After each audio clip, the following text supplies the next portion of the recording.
Et ben voilà. Et ben voilà. Comment passer un bon week-end quand l'OM joue le samedi. Ben voilà, et pour passer un bon week-end, il faut que l'OM gagne. On a gagné, en plus avec la manière. Qu'est-ce que vous voulez que je vous dise de plus? Voilà. Bref, débrief du match contre Lorient, la famille. Une très très belle victoire. Très très belle victoire. Ça n'a pas été, facile au début, même si on a très bien débuté le match. On a été très bon pendant les 20 premières minutes. Mais voilà, on concède un but sur coup de pied arrêté. Je vous mens pas, j'avais peur du hold-up. Hein. La vérité, j'avais peur du hold-up. Un peu comme contre Lens, où on les extermine et on perd. Je me suis dit, ça prend la même direction. Bon, au final, je me suis trompé, heureusement. Voilà, j'aimerais faire un mea culpa envers Igor Tudor. Parce que franchement, ce qu'il a réussi à mettre en place, il a eu ces 2 mois de préparation, c'est un mois de préparation pendant la Coupe du Monde. Il a pu mettre en place des choses avec l'effectif et ça se voit de suite. Ça se voit de suite. Ça fait 5 matchs, 5 matchs depuis la reprise. Qu'est-ce que vous voulez que je vous dise? On est fort partout. On est fort partout. Même quand on concède un but, derrière on en met 3, frère. Wesh.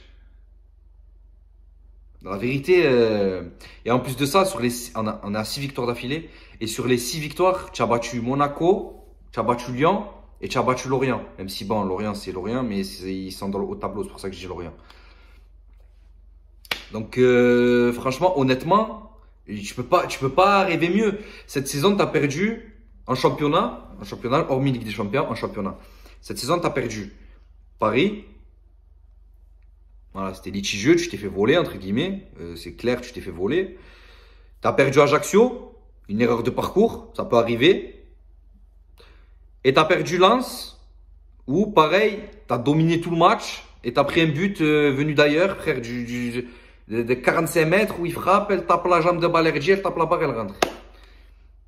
Sinon, tu as fait un sans faute, frère. Ouais, tu as fait le nul à Strasbourg aussi, qu'on peut compter comme une défaite. Mais la vérité, pour moi, tu devrais être en haut, tu devrais être, faire un coude à coude avec Paris, en vrai, honnêtement. Bon, pour l'instant, on est 3e. Je pense que Lens, on voit que Lens il commence à avoir un peu de fatigue du côté des Lensois, parce que bon, aujourd'hui, ils ont gagné 1-0 à domicile contre Auxerre. Ils ont galéré, ils ont marqué sur penalty. Déjà le match à Strasbourg où ils finissent à 2-2. On verra. Moi je pense qu'on est plus armé que Lens pour aller au bout. Après ils ont une très très belle équipe aussi. Je pense qu'ils finiront sur le podium aussi. Mais ça va, la 2e place ça va se jouer entre nous deux je pense.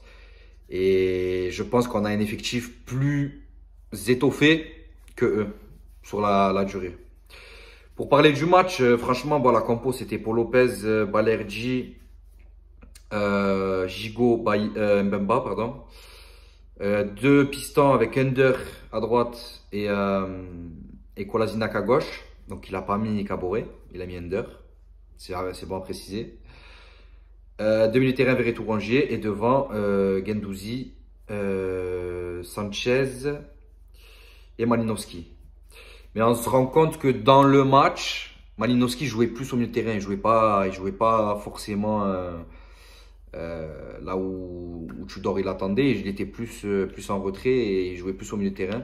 Après on s'est assis sur leur camp pendant je sais pas combien de temps, mais franchement c'était incroyable. Paul Lopez il n'a pas eu de travail à faire, frère. Il a reçu que des ballons comme ça. Sanchez il a remarqué, il met un très très beau but en plus parce qu'il est dur à mettre. Je pensais qu'il était passé à côté tellement. Verretou qui marque encore. Ça fait 2 matchs de but pour lui.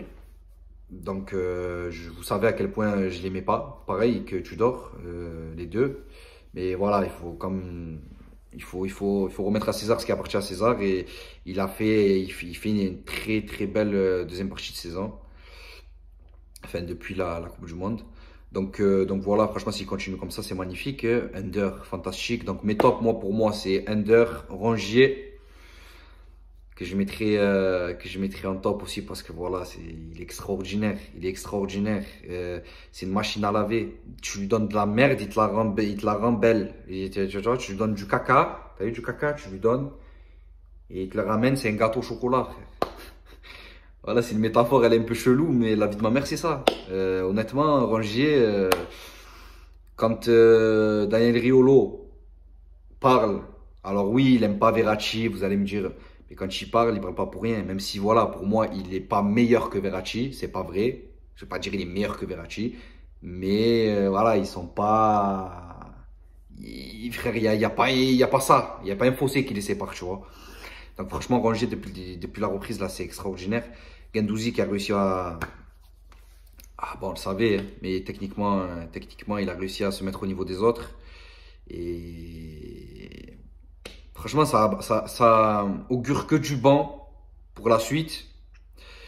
En attendant le match de Rennes la semaine prochaine, c'est vendredi, je crois bien, vendredi en Coupe de France. Et après, il y aura la réception de Monaco. Donc, franchement, je suis très très content. Je pense que vous aussi, la famille, on va passer un très bon week-end. Et on va aller regarder un petit peu Lyon, là, ce qu'ils font. Et je vous dis à la semaine prochaine, en espérant qu'il y ait une petite recrue qui arrive, parce qu'il est censé avoir une recrue qui arrive la semaine prochaine. On ne sait pas qui c'est encore, on verra bien. Mais bon, je fais confiance à Pablo, les yeux fermés, frère. Ouais, je ferme mes yeux, je te fais confiance, frère. Je te donne les clés. Je te donne les clés de chez moi, si tu veux, Pablo. Voilà, la famille. Bref, sur ce, on se dit à la semaine prochaine. Et prenez soin de vous. Et bon week-end, la famille. Ciao, ciao.